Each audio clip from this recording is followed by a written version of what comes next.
Good morning बच्चों। आज हम आपको पढ़ाने जा रहे हैं महान व्यक्तित्व। चैप्टर का नाम है स्वतंत्रता संग्राम की वीरांगनाएं।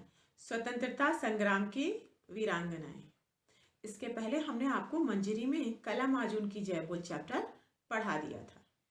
जैसा कि उस चैप्टर में आप लोगों ने पढ़ा था कि उसमें भी वीर शहीदों के बारे में बात की गई थी कि अपने देश को आज़ाद कराने के लिए कितने वीरों ने अपनी कुर्बानी दी थी।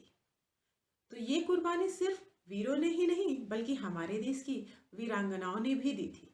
बहुत सारे लोगों की आज़ादी का ही नतीजा कुर्बानी का ही नतीजा है कि आज हमारा देश आज़ाद है। बहुत सारे वीरों, जैसे उन्होंने उसमें कविता में बताया गया था कि सभी का नाम आपको नहीं याद है, ना ही उनको गिनाया जा सकता है। असंख्य वीर शहीद थे। वैसे ही हमारे देश में ऐसी बहुत सारी वीरांगनाएं थी, जिनमें से कुछ वीरांगनाओं को हम आज आपके इस चैप्टर के माध्यम से पढ़ाएंगे। ठीक है ना बेटा? बेटा, जैसा कि आप सभी ये बात जानते हैं कि आपके चैप्टर में 30% चैप्टर्स रिड्यूस कर दिए गए हैं। तो आपके चैप्टर्स में जो पढ़ाए जा रहे हैं वही आपको पढ़ने हैं। ठीक है बेटा? बेटा, अब हम इसको, आप अपनी बुक सामने रखे ही होंगे। आइए हम अब बुक से इसको एक एक लाइन अंडरलाइन करते चलिएगा, आप पढ़ते चलिएगा इसको। ठीक है? हम आपको बता दे रहे हैं इसका, इस पूरी चैप्टर की कहानी सारांश में बता देंगे, लेकिन फिर भी आप एक एक पॉइंट को ध्यान से पढ़िएगा, क्योंकि एक एक शब्द जब आप पढ़ते हैं तो वो एक एक शब्द आपकी समझ में अच्छे से आता है। ठीक है ना बेटा? तो आइए हम बुक से पढ़ना शुरू करते हैं। स्वतंत्रता संग्राम की वीरांगनाएं। भारतीय इतिहास में ऐसी अनेक वीर महिलाएं हुई हैं जिन्होंने बहादुरी और साहस के साथ युद्ध भूमि में शत्रुओं से लोहा लिया। इनमें झांसी की रानी लक्ष्मीबाई का नाम प्रमुखता से लिया जाता है। रानी वीरता, साहस, दयालुता, अद्वितीय सौंदर्य का अनुपम संगम थी। दृढ़ता, आत्मविश्वास व देशभक्ति इनके हथियार थे, जिससे अंग्रेजों को मात खानी पड़ी थी। यहाँ पे कुछ वर्ड हैं बेटा, ध्यान से सुनिएगा। वीरता, साहस, दयालुता, अद्वितीय सौंदर्य, मतलब कि वो बहुत ही खूबसूरत थी, दयालु थी और उनके अंदर साहस भी अपार था, वीर भी थी वो। ठीक है? कह रहा है इसमें कि हमारा जो इतिहास है इसमें बहुत सारी वीर महिलाओं की बहादुरी का और उनके साहस का वर्णन किया गया है। ठीक है? लक्ष्मीबाई को बचपन में सब प्यार से मनु बुलाते थे। मनु की आयु 4 से 5 वर्ष की थी कि उनकी माँ का देहांत हो गया। मनु के पिता पुणे के पेशवा बाजीराव के दरबार में थे।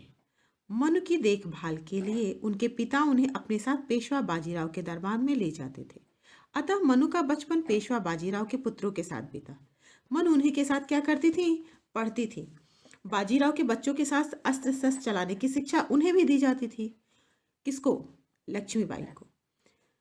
बच्चों मनु को भी शस्त्र विद्या में क्या हुआ? इंटरेस्ट आने लगा, रुचि उत्पन्न हो गई। रुचि मतलब उसमें उन्हें आनंद आने लगा, अच्छा लगने लगा। किन्होंने? मनु ने बहुत ही लगन से तीर तलवार चलाना, बंदूक चलाना, घुड़सवारी करना, ये सब उन्होंने सीख लिया। घुड़सवारी, तीर तलवार चलाना किसके? रानी लक्ष्मीबाई के प्रिय खेल थे। वो इतनी निपुण हो गई कि लोग उन्हें इस नन्ही बाला को देखकर आश्चर्य करते थे, क्योंकि वो इन सब चीज़ों में बहुत ही काबिल हो गई थी। वे स्वभाव से बहुत चंचल थी, इसलिए सब उन्हें प्यार से छबीली भी कहते थे। वे स्वभाव से बहुत चंचल थी, इसलिए सब उन्हें क्या कहते थे? छबीली भी कहते थे। मनु का साहस और कौशल देखकर बाजीराव के पुत्र राणा घोंडू पंत और तात्या टोपे भी आश्चर्यचकित रह जाते थे। मनु का विवाह झांसी के महाराजा गंगाधर राव के साथ हुआ था। किसके साथ हुआ था बेटा? गंगाधर राव के साथ हुआ था। विवाह के बाद उन्हें नाम दिया गया रानी लक्ष्मीबाई। लक्ष्मीबाई ने किले के अंदर ही व्यायामशाला बनवाई। व्यायामशाला का मतलब एक्सरसाइज करने के लिए उन्होंने जगह बनवाई, शस्त्र चलाने के लिए तथा और घोड़ों की सवारी का अभ्यास की व्यवस्था की। ये सब उन्होंने क्या किया? उस महल में ही जहाँ वो विवाह करके गई थी वहाँ उन्होंने बनवाया। घोड़ों की पहचान में वो बहुत निपुण मानी जाती थी, मतलब कि घोड़ा कैसा है वो बहुत अच्छे से जानती थी। एक बार रानी के पास एक सौदागर घोड़े बेचने आया था। उन घोड़ों में एक दो घोड़े एक जैसे दिखते थे। रानी ने उनमें से एक घोड़े का दाम 1000 रुपये तथा दूसरे घोड़े का दाम 50 रुपये लगाया। सौदागर ने कहा, महारानी, दोनों घोड़े एक जैसे हैं, फिर यह फर्क क्यों? रानी ने उत्तर दिया, एक घोड़ा उन्नत किस्म का है जबकि दूसरे की छाती में चोट है। मतलब वो इतनी ज़्यादा समझदार थी, इतनी ज़्यादा घोड़ों की परख करने वाली थी कि उन्होंने तुरंत बता दिया था। ठीक है। रानी लक्ष्मीबाई नारी में अबला नहीं सबला का रूप धारण करती थी। बेटा ध्यान दीजिएगा, यहाँ पे अबला और सबला एक दूसरे के अपोजिट वर्ड भी हैं। अबला मतलब निरीह, सबला मतलब खुद में ताकत और साहस रखने वाली। उन्होंने स्त्री सेना का गठन किया जिनमें से एक से बढ़कर एक वीर साहसी स्त्रियां थीं। रानी ने उन्हें घुड़सवारी, शस्त्र चलाने का प्रशिक्षण दिलाकर युद्ध कला में निपुण बनाया। क्या किया था उन्होंने नारी सेना में? सभी औरतों को, जितनी भी स्त्रियां उसमें सैनिक के रूप में रहती थी, वो उनको क्या देती थी? प्रशिक्षण देती थी। रानी के जीवन में उतार चढ़ाव आए। उनको एक पुत्र उत्पन्न हुआ, परंतु यह आनंद अल्पकाल तक ही रहा। अल्पकाल मतलब कम समय तक ही रहा। कुछ महीनों बाद ही उस बच्चे की, जो बच्चा रानी लक्ष्मीबाई का था, वो थोड़ी ही समय में उसकी मृत्यु हो गई। राजा गंगाधर राव गंभीर रूप से बीमार हो गए और दुर्भाग्य के बादल भी घने हो गए। उनके जीवित बचने की कोई आशा नहीं थी। दरबार के लोगों की सलाह पर उन्होंने अपने परिवार के 5 वर्षीय बालक को गोद लेकर दत्तक पुत्र बना लिया। दत्तक पुत्र का मतलब होता है जब किसी को गोद लेकर उसे अपना वारिस बनाया जाता है। बालक का नाम दामोदर राव रखा गया। क्या नाम था बेटा? लक्ष्मीबाई के पति का नाम राजा गंगाधर राव और उनके बच्चे का नाम दामोदर राव। बालक को गोद लेने के दूसरे दिन ही राजा की मृत्यु हो गई। रानी पर दुखों का पहाड़ टूट पड़ा। इस विपत्ति के समय झांसी राज्य को कमजोर जानकर अंग्रेजों ने अपनी कूटनीतिक चाल चली। अंग्रेजों ने रानी को पत्र लिखा कि राजा के कोई पुत्र न होने के कारण झांसी को अब अंग्रेजों का अधिकार होगा। इस सूचना पर रानी गुस्सा हो गई, तिलमिला उठी और उन्होंने क्या कहा? उन्होंने कहा कि झांसी स्वतंत्र अस्तित्व में था, है और हमेशा रहेगा। स्वामी भक्त प्रजा ने भी उनके स्वर में स्वर मिलाकर कहा। स्वामी भक्त मतलब अपनी रानी को बहुत ज़्यादा मानने वाली प्रजा भी रानी का साथ दी। उन्होंने अंग्रेजों की बात को नहीं माना। अंग्रेजों ने झांसी पर चढ़ाई कर दी। जब रानी ने अंग्रेजों की बात नहीं मानी तो क्या किया उन लोगों ने? झांसी पर चढ़ाई कर दी। रानी ने भी युद्ध की पूरी तैयारी की। उन्होंने किले की दीवारों पर तोपें लगवा दी। रानी की कुशल रणनीति और किलेबंदी देखकर अंग्रेजों ने दांतों तले अंगुलियां दबा ली। दांतों तले अंगुलियां दबाना बेटा ये एक मुहावरा भी है। अंग्रेज सेना ने किले पर चारों ओर से आक्रमण कर दिया। 8 दिन तक घमासान युद्ध हुआ। रानी ने अपने महल के सोने व चांदी का सामान भी तोप के गोले बनाने के लिए दे दिया। उनके पास जितने भी सोने चांदी के आभूषण थे उन्होंने पूरे महल के क्या किया? गोले बनने के लिए दे दिया। रानी ने संकल्प लिया कि अंतिम सांस तक झांसी के किले पर फिरंगियों का झंडा नहीं फहराने देंगे। लेकिन सेना के एक सरदार ने गद्दारी की और अंग्रेजी सेना के लिए किले का दक्षिण द्वार खोल दिया। अंग्रेजी सेना किले में घुस आई। झांसी के वीर सैनिकों ने अपनी रानी के नेतृत्व में दृढ़ता मतलब पूरी ताकत से शत्रुओं का स्वागत किया, शत्रुओं का सामना किया। शत्रु की सेना ने झांसी की सेना को घेर लिया। किले के मुख्य द्वार के रक्षक सरदार खुदा बख्श और तोपखाने के अधिकारी सरदार गुलाम गौस खां वीरतापूर्वक लड़ते हुए वीर गति को प्राप्त हुए। ऐसे समय में रानी को उनके विश्वासपात्र सरदारों ने कालपी जाने की सलाह दी। कालपी एक जगह का नाम है बेटा। रानी अपनी सेना को छोड़कर नहीं जाना चाहती थी, लेकिन उनके सेनानियों ने उनसे अनुरोध करते हुए कहा, महारानी आप हमारी शक्ति हैं, आपका जीवित रहना हमारे लिए बहुत जरूरी है। यदि आपको कुछ हो गया तो अंग्रेज सेना झांसी। विश्वासपात सरदारों ने कालपी जाने की सलाह दी। रानी अपनी सेना को छोड़कर नहीं जाना चाहती थी, लेकिन उनके सैनिकों ने उनसे अनुरोध किया कि वह महारानी आप हमारी शक्ति हैं, आपका जीवित रहना हमारे लिए बहुत जरूरी है। यदि आपको कुछ हो गया तो अंग्रेज सेना झांसी पर अधिकार कर लेगी। समय की गंभीरता को देखते हुए अपने राज्य की भलाई के लिए रानी झांसी छोड़ने के लिए राजी हो गई। उन्हें वहां से सुरक्षित निकालने के लिए एक योजना बनाई गई। इस योजना में झलकारी बाई ने प्रमुख भूमिका निभाई। ऐसा इसलिए कहा था कि आप हमारी शक्ति हैं, क्योंकि जब तक कोई जो हेड है, जो राजा है, अगर वही नहीं रहेंगे तो सेना कैसे किसी कार्य को संपूर्ण कर पाएगी। इसलिए उनके वफादार सैनिकों ने ऐसी बात कही थी। ठीक है, अब हम पढ़ते हैं दूसरा, झलकारी बाई। झलकारी बाई सेना की रानी की स्त्री सेना में सैनिक थे। वह रानी की अंतरंग सखी थी। अंतरंग मतलब बहुत ही उनकी घनिष्ठ मित्र थी। सखी होने के साथ साथ रानी की हमशक्ल भी थी। झलकारी बाई की शक्ल कैसे थी? जैसे रानी लक्ष्मीबाई की शक्ल थी। शक्ल का मतलब चेहरा। अपने प्राणों की परवाह किए बगैर जिस प्रकार किन्होंने झलकारी बाई ने रानी की रक्षा की, वह अपने में एक अद्भुत कहानी है। वह रानी के एक सेना नायक पूरन कोरी की पत्नी थी।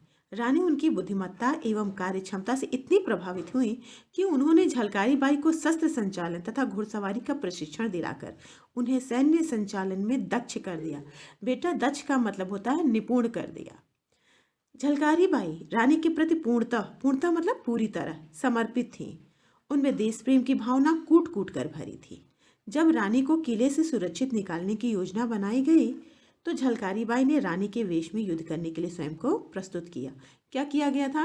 रानी को सकुशल महल से बाहर निकालने की जो योजना बनी, उसमें झलकारी बाई आगे रही। रंग रूप में रानी की समानता, मतलब झलकारी बाई और रानी का चेहरा मिलता जुलता था, और इस समानता होने के कारण अंग्रेजों को भ्रमित करना आसान था। मतलब अंग्रेज तो रानी को पहचानते नहीं थे, इसलिए उनको भ्रम में डालना आसान था। रानी की पोशाक पहनकर युद्ध करती हुई बाहर आ गई। कौन बाहर आ गया बेटा? रानी झलकारी। उनके रण कौशल व रंग रूप को देखकर अंग्रेज भ्रम में पड़ गए। उन्होंने वीरतापूर्वक अंग्रेजों का सामना किया और उन्हें युद्ध में उलझाए रही। इसी बीच रानी को बचकर निकलने का मौका मिल गया। दुर्भाग्य से एक गद्दार ने उन्हें पहचान लिया और अंग्रेज अधिकारी को सच्चाई बता दी। वास्तविकता जानकर अंग्रेज सैनिक रानी का पीछा करने निकल पड़े। क्या किया उन्होंने? रानी का पीछा करने वहां से निकल पड़े। झलकारी बाई की सच्चाई जानकर एक अंग्रेज स्टुअर्ट बोला, क्या यह लड़की पागल हो गई है?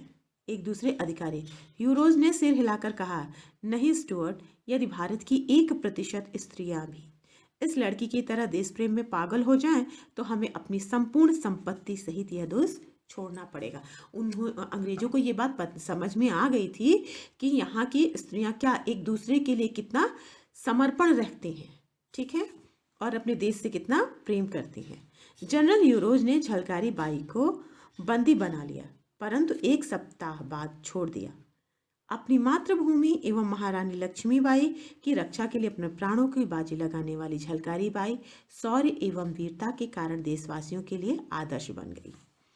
अपना यश कीर्ति लिए जब आहुति देती है नारी, तब तब पैदा होती है इस धरती पर झलकारी। ठीक है। उधर झांसी छोड़ने के बाद रानी अपने कुछ सैनिकों के साथ अपना घोड़ा कालपी की तरफ दौड़ा रही थी। पीछा करते सैनिकों ने रानी को देखते ही उन पर गोलियां दागनी शुरू कर दी। एक गोली रानी की जांघ में जा लगी। उनकी गति धीमी पड़ गई। अंग्रेज सैनिकों ने उन्हें क्या किया? घेर लिया। दोनों दलों में संघर्ष हुआ, भयंकर युद्ध हुआ। रानी घायल और थकी हुई थी, लेकिन उनकी वीरता और साहस में कोई कमी नहीं आई। रानी की विवशता युद्ध क्षेत्र छोड़ना था, परंतु हर पल उन्हें अपने साथियों और सैनिकों की सुरक्षा की चिंता थी। इस संघर्ष के दौरान एक अंग्रेज घुड़सवार ने रानी की सखी व सैनिक मुंदर पर हमला कर उसे मार दिया। यह देखकर रानी क्रोध से तमतमा उठी। उन्होंने उस घुड़सवार पर भीषण प्रहार किया और उसे मृत्यु के घाट उतार दिया। कालपी की ओर घोड़ा दौड़ाते हुए अचानक मार्ग में एक नाला आया। नाले को पार करने के प्रयास में घोड़ा गिर गया। इस बीच अंग्रेज घुड़सवार निकल गए। इस बीच अंग्रेज घुड़सवार निकट आ गए। निकट मतलब पास आ गए। एक अंग्रेज ने रानी के सिर पर प्रहार किया और उनके हृदय में संगीन से वार किया। संगीन मतलब बंदूक के आगे जो भाले के रूप में निकला होता है उसे संगीन कहते हैं। गंभीर रूप से घायल होने पर भी वीरतापूर्वक लड़ती रही। अंततः अंग्रेजों को रानी व उनके साथियों से हार मानकर मैदान छोड़ना पड़ा। घायल रानी को उनके साथी बाबा गंगादास की कुटिया में ले गए। पीड़ा के बावजूद रानी के चेहरे पर दिव्य तेज था। अत्यधिक घायल होने के कारण रानी वीर गति को प्राप्त हो गई और क्रांति की यह ज्योति सदा के लिए लुप्त हो गई। आज उनकी वीरता के गीत गाए जाते हैं। बुंदेले हर बोलों के मुँह हमने सुनी कहानी थी, खूब लड़ी मर्दानी वह तो झांसी वाली रानी थी। बेटा, ये चैप्टर रानी लक्ष्मीबाई और झलकारी बाई आपकी समझ में आ गए होंगे। इसको आप खुद एक बार जरूर रीड करिएगा। रीड करने से चैप्टर अच्छे से समझ में आ जाते हैं, ठीक है ना बेटा। इसके बाद भी इस चैप्टर में अगर कहीं कोई प्रॉब्लम हो तो आप हमसे पूछ लीजिएगा। ये सारे क्वेश्चन आंसर हम आपको PDF के थ्रू भेज देंगे, ध्यान से उसको पढ़िएगा। बेटा लास्ट क्वेश्चन ध्यान से देखिए। पाठ में रानी लक्ष्मीबाई के किन गुणों को उभारा गया उन्हें लिखिए। ये आप अपने मन से भी कॉपी में कर सकते हैं, ठीक है। मैंने अभी पाठ में आया था मुहावरे लिखा है, पाठ में आए मुहावरों को ढूंढ कर लिखिए। तो आप अपनी रफ कॉपी में कर लीजिएगा, ठीक है ना बेटा। अब हम अगला चैप्टर पढ़ाएंगे। Thank you.